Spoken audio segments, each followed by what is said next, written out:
जय श्री कृष्ण दोस्तों, life style with God में आपका स्वागत है। दोस्तों, यहाँ पर हम श्रीमद् भगवत गीता के चौथे अध्याय का अध्ययन कर रहे हैं, जिसका नाम ज्ञान कर्म संन्यास योग है। आज हम 29वें और 30वें श्लोक का अध्ययन करेंगे। भगवान ने द्रव्य यज्ञ आदि 4 प्रकार के यज्ञों का संक्षेप में वर्णन किया। अब भगवान 2 श्लोकों में प्राणायाम रूप यज्ञों का वर्णन करते हुए सब प्रकार के यज्ञ करने वाले साधकों की प्रशंसा करते हैं। अपाने जुह्वति प्राणम प्राणे पानम तथा परे प्राणापान गतिरुद्ध्वा प्राणायाम परायणः अपरे नियताहारः प्राणान् प्राणेषु जुह्वति सर्वेप्येते यज्ञविदो यज्ञक्षपित कल्मषः। चौथे अध्याय के 29वें और 30वें श्लोक में भगवान श्री कृष्ण अर्जुन से कहते हैं कि दूसरे कितने ही योगी जन अपान वायु में प्राण वायु को हवन करते हैं, वैसे ही अन्य योगी जन प्राण वायु में अपान वायु को हवन करते हैं तथा अन्य कितने ही नियमित आहार करने वाले प्राणायाम परायण पुरुष प्राण और अपान की गति को रोककर प्राणों को प्राणों में ही हवन किया करते हैं। ये सभी साधक यज्ञों द्वारा पापों का नाश कर देने वाले और यज्ञों को जानने वाले हैं। अब पहले समझते हैं कि यहाँ जुह्वति क्रिया के प्रयोग का क्या भाव है। प्राणायाम के साधन को यज्ञ का रूप देने के लिए जुह्वति क्रिया का प्रयोग किया गया है। अभिप्राय यह है कि प्राणायाम रूप साधन करना भी यज्ञ ही है। अतः ममता, आसक्ति और फलेच्छा के त्याग पूर्वक परमात्मा की प्राप्ति के उद्देश्य से प्राणायाम करना भी यज्ञार्थ कर्म होने से मनुष्य को कर्म बंधन से मुक्त करने वाला और परमात्मा की प्राप्ति कराने वाला है। अब समझते हैं कि अपान वायु में प्राण वायु का हवन करना क्या है। योग का विषय बड़ा ही दुर्विज्ञ और गहन है, पर शास्त्रों में प्राणायाम के बहुत से भेद बतलाए गए हैं। उनमें से किसको लक्ष्य बनाकर भगवान का कहना है, यह तो वस्तुतः भगवान ही जानते हैं। लेकिन शास्त्रों में अपान का स्थान गुदा और प्राण का स्थान हृदय बतलाया गया है। बाहर की वायु का भीतर प्रवेश करना श्वास कहलाता है। इसी को अपान की गति मानते हैं और बाहर की वायु के भीतर प्रवेश करते समय उसकी गति शरीर में नीचे की ओर रहती है। इसी तरह भीतर की वायु का बाहर निकलना प्रश्वास कहलाता है। इसी को प्राण की गति मानते हैं, क्योंकि प्राण का स्थान ऊपर है और भीतर की वायु के नासिका द्वारा बाहर निकलते समय उसकी गति शरीर में ऊपर की ओर होती है। उपयुक्त प्राणायाम रूप यज्ञ में अग्नि स्थानीय अपान वायु है और हवि स्थानीय प्राण वायु है।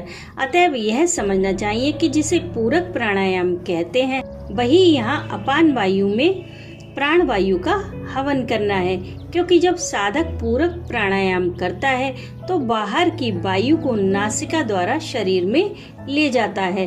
तब वह बाहर की वायु हृदय में स्थित प्राण वायु को साथ लेकर नाभि में से होती हुई अपान में विलीन हो जाती है। इस साधना में बार बार बाहर की वायु को भीतर ले जाकर वहीं रोका जाता है, इसलिए इसे अभ्यंतर कुंभक भी कहते हैं। अब समझते हैं कि प्राण वायु में अपान वायु को हवन करना क्या है। इस दूसरे प्राणायाम रूप यज्ञ में अग्नि स्थानीय प्राण वायु है और हवि स्थानीय अपान वायु है। अतः यह समझना चाहिए कि जिसे रेचक प्राणायाम कहते हैं वही यहाँ पर प्राण वायु में अपान वायु का हवन करना है, क्योंकि जब साधक रेचक प्राणायाम करता है तो वह भीतर की वायु को नासिका द्वारा शरीर से बाहर निकालकर रोकता है।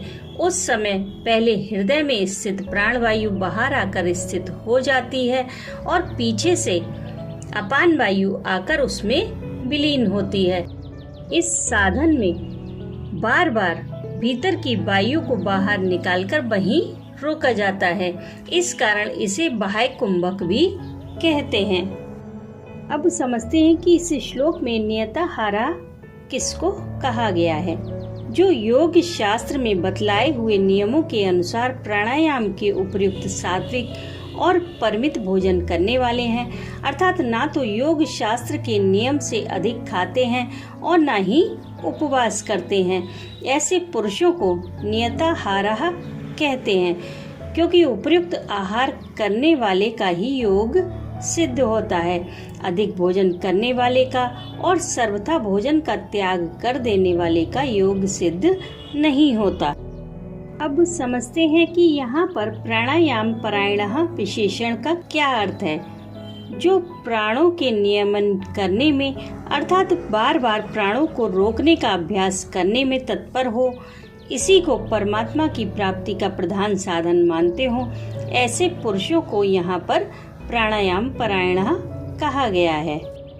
प्राणायाम परायण पुरुष प्राण और अपान की गति को रोककर प्राणों को प्राणों में ही हवन किया करते हैं। इस कथन से भगवान ने यह भाव दिखलाया है कि शरीर के भीतर रहने वाली वायु के 5 भेद माने जाते हैं: प्राण, अपान, समान, उदान और व्यान। इनमें प्राण का स्थान हृदय, अपान का गुदा, समान का नाभि, उदान का कंठ और व्यान का समस्त शरीर माना गया है। इन 5 वायु भेदों को पंच प्राण भी कहते हैं। इस साधन में अग्नि और हवन करने योग्य द्रव्य दोनों के स्थान में प्राणों को ही रखा गया है। इसलिए यह समझना चाहिए कि जिस प्राणायाम में प्राण और अपान इन दोनों की गति रोक दी जाती है, अर्थात ना तो पूरक प्राणायाम किया जाता है और न रेचक, किंतु श्वास और प्रश्वासों को बंद करके प्राण, अपान आदि समस्त वायु भेदों को अपने अपने स्थान में ही रोक दिया जाता है। वही यहाँ प्राण और अपान की गति को रोककर प्राणों का प्राणों में हवन करना है।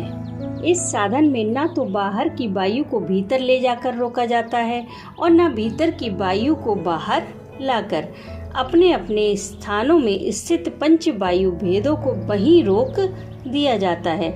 इसलिए इसे केवल कुंभक कहते हैं। अब मन में यह प्रश्न आता है कि प्राणायाम रूप यज्ञ में जप करना आवश्यक है या नहीं। यदि आवश्यक है तो क्या प्रणव का ही जप करना चाहिए या किसी दूसरे नाम का भी जप किया जा सकता है। प्रणव यानी कि ओम सच्चिदानंद घन पूर्ण ब्रह्म परमात्मा का वाचक है। किसी भी उत्तम क्रिया के प्रारंभ में इसका उच्चारण करना कर्तव्य माना गया है। इसलिए इस प्रकरण में जितने भी यज्ञों का वर्णन है, उन सभी में भगवान के नाम का संबंध अवश्य जोड़ देना चाहिए। हाँ, यह बात अवश्य है कि प्रणव के स्थान में श्री राम, श्री कृष्ण, श्री शिव आदि जिस नाम में जिसकी रुचि और श्रद्धा हो, उसी नाम का प्रयोग किया जा सकता है, क्योंकि उस परब्रह्म परमात्मा के सभी नामों का फल श्रद्धा के अनुसार लाभप्रद होता है। यहाँ सभी साधनों को यज्ञ का रूप दिया गया है और बिना मंत्र के यज्ञ को तामस माना गया है। इसलिए भी मंत्र स्थानीय भगवान नाम का प्रयोग परम आवश्यक है। साथ साथ इष्ट देवता का भी ध्यान करते रहना चाहिए। उपयुक्त सभी साधक यज्ञों द्वारा पापों का नाश कर देने वाले और यज्ञों को जानने वाले हैं। इस कथन से भगवान ने यह भाव दिखलाया है कि 23वें श्लोक में जो यह बात कही गई थी कि यज्ञ के लिए कर्मों का अनुष्ठान करने वाले पुरुष के समग्र कर्म विलीन हो जाते हैं, वही बात इस कथन से स्पष्ट की गई है। अभिप्राय यह है कि 24वें श्लोक से लेकर यहाँ तक जिन यज्ञ करने वाले साधक पुरुषों का वर्णन हुआ है, वे सभी ममता, आसक्ति और फलेच्छा से रहित होकर यज्ञार्थ उपयुक्त साधनों का अनुष्ठान करके उनके द्वारा पूर्व संचित कर्म संस्कार रूप समस्त शुभ अशुभ कर्मों का नाश कर देने वाले हैं। इसलिए वे यज्ञ के तत्व को जानने वाले हैं। जो मनुष्य उपयुक्त साधनों में से कितने ही साधनों को सकाम भाव से किसी सांसारिक फल की प्राप्ति के लिए करते हैं, वे यद्यपि ना करने वालों से बहुत अच्छे हैं, परंतु यज्ञ के तत्व को समझकर यज्ञार्थ कर्म करने वाले नहीं हैं। अतएव वे कर्म बंधन से मुक्त नहीं होते। राधे राधे।